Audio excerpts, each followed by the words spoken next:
టెక్కలి మండలం పారసింగి గిరిజన గ్రామానికి చెందినటువంటి పారిశెల్లి అరుణ అనే ఇంజనీరింగ్ విద్యార్థి కాకినాడ జేఎన్టీయు ఇంజనీరింగ్ కళాశాల వసతి గృహంలో ఆదివారం ఆత్మహత్య చేసుకుంది.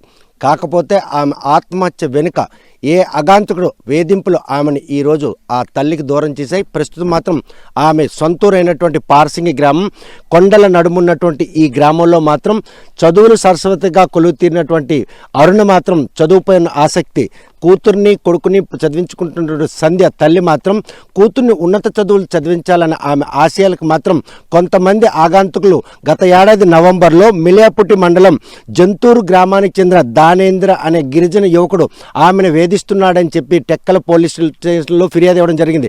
పోలీసులు కేసు నమోదు చేశారన్న విషయం తెలిసిన దానేంద్ర మాత్రం ఆత్మహత్యకు పాల్పడి 3 రోజుల పాటు చికిత్స పొంది ఆసుపత్రిలో దుర్మరణం పాలయ్యారు.